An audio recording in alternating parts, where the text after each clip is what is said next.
శ్రీ గురుభ్యో నమ. 6వ అధ్యాయం 33వ శ్లోకం. అర్జున ఉవాచ. అర్జునుడు అడుగుతున్నాడు. అర్జునుడి సందేహాన్ని అర్జునుడి ద్వారా మనందరి మనస్సులోని అలజడిని ప్రతిబింబిస్తుంది ఈ శ్లోకము. ఓం యో అయం యోగస్త్వయా ప్రోక్తః సామ్యేన మధుసూదన ఏతస్యాహం న పశ్యామి చంచలత్వాత్ స్థితిం స్థిరాం. పదపదానికి అర్థం తెలుసుకుందాము.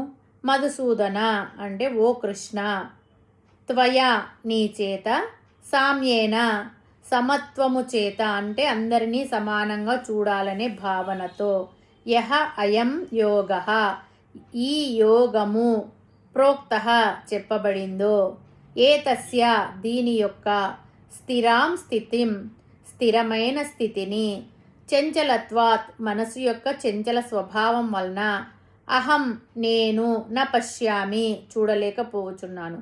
ఇక్కడ అర్జునుడు కృష్ణుడిని మధుసూదన అని సంబోధించాడు. మధుసూదన అంటే మధు అనే రాక్షసుణ్ణి సంహరించిన వాడు అనే అర్థం. ఒకప్పుడు రాక్షసుణ్ణి సంహరించిన కృష్ణుడు ఇప్పుడు భక్తుల హృదయాల్లో ఉన్న సంశయాలను, అజ్ఞానాన్ని సంహరిస్తాడు. కాబట్టి ఆయన మధుసూదనుడు అయ్యాడు. అందుకే అర్జునుడు తన మనస్సులోని అయోమయాన్ని పోగొట్టమని అడుగుతూ ఈ పేరుతో కృష్ణుణ్ణి సంబోధించాడు. మధుసూదన, నువ్వు చెప్పినటువంటి యోగం ఏదైతే ఉందో అది సామ్యంతో కూడున్నది. సామ్యేన మధుసూదన, సమానంగా చూడాలి అనేది ప్రధాన అంశంగా ఉంది ఈ యోగంలో.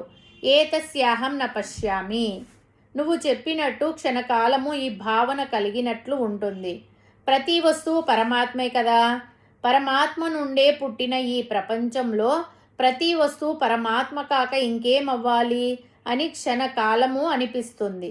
కానీ ఇది స్థిరంగా ఉండడం లేదు, కదిలిపోతుంది. ఒక్క క్షణం ఉంటుంది, మరో క్షణం మారిపోతుంది. నువ్వు చెప్పిన భావన స్థిరంగా ఉండడం లేదు. ఎందుకు ఉండడం లేదు అంటే మనసు చంచలంగా ఉంది. ఈ స్థితి నిలవాలంటే మనస్సులో నిలవాలి, కానీ మనసు చంచలంగా ఉంది. చంచలం అంటే నిరంతరం కదిలిపోతూ ఉంది. ఎప్పుడు కొత్త కొత్త ఆలోచనలు చేసి ఏదో చేద్దాము అని తపన పడే మనస్సు. ఇటువంటి చంచలమైన మనస్సులో నీవు చెప్పినటువంటి సమస్థితి అనేది కుదిరేటట్టుగా లేదు. ఈ మనస్సును నిగ్రహించడం అంటే గాలిని ఒక చోట బంధించడమే అవుతుంది. ఈ పని చాలా కష్టం కదా అని అన్నాడు అర్జునుడు. అర్జునుడు తన పరిస్థితిని భగవంతునికి వెల్లడించాడు. అర్జునుడి ప్రశ్న ముముక్షువులకు చాలా ఉపయోగపడేదే. శిష్యుడు గురువుల వద్ద తన హృదయాన్ని తెరిచి మాట్లాడాలి. ఏదియూ దాచిపెట్టకూడదు. డాక్టర్ వద్ద రోగి తన పరిస్థితి ఉన్నట్లు చెప్పాలి. కానీ దాపరికం ఇక్కడ పనికిరాదు. లేకుంటే విపరీత పరిణామాలు కలగవచ్చు. అర్జునుడు ఉత్తమ శిష్యుడు కాబట్టి తన హృదయంను విప్పి భగవంతుని ముందు ఉంచెను.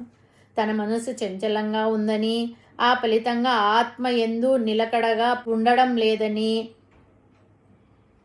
ఆ చపలత్వమును పోగొట్టుటకు ఉపాయం చెప్పమని అడుగుతున్నాడు. అర్జునుడు ప్రపంచంలో గల సకల మానవుల తరఫున ప్రతినిధిగా ఉన్నాడు. వారందరి తరఫున వకాల్తా తీసుకొని ఉన్నాడు.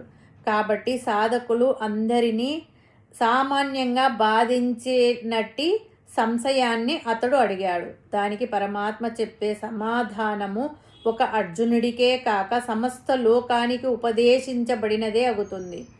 ఇక్కడ సామ్యేన అని చెప్పినందువలన ధ్యాన యోగము మనసు యొక్క సమత్వము చేతనే, నిశ్చలత్వము చేతనే సిద్ధిస్తుందని స్పష్టమవుతున్నది. సూది రంధ్రంలో దారమును ఎక్కించాలంటే అది కదలకుండా నిశ్చలంగా ఉండాలి.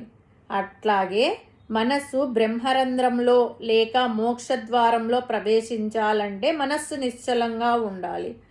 అర్జునునికి ఇట్టి మనోనిశ్చలత్వము ఇంకా కలగలేదు కనుక దానిని గూర్చి పరమాత్మను అడుగుతున్నాడు. మనస్సు చంచలము అయినది అనేదానికి ఇక్కడ మనము ఒక చిన్న ఉదాహరణ చెప్పుకుందాం. మనస్సు చంచలమైనదో చెప్పడానికి పురాణాల్లో నారద మహర్షి కథ ఒక గొప్ప ఉదాహరణ. నారదుడు ఎప్పుడు నారాయణ స్మరణ చేసే గొప్ప భక్తుడు. ఒకసారి ఆయనకు నేను మాయను జయించాను, నా మనస్సు స్థిరంగా ఉంది అనే గర్వం కలుగుతుంది. అప్పుడు విష్ణుమూర్తి ఒక లీల చేస్తాడు. నారదుడు ఒక సరస్సులో స్నానం చేయగా స్త్రీగా మారిపోతాడు. తన గతాన్ని మర్చిపోయి ఒక రాజును పెళ్లి చేసుకుని పిల్లలను కని సంసార వ్యామోహంలో మునిగిపోతాడు.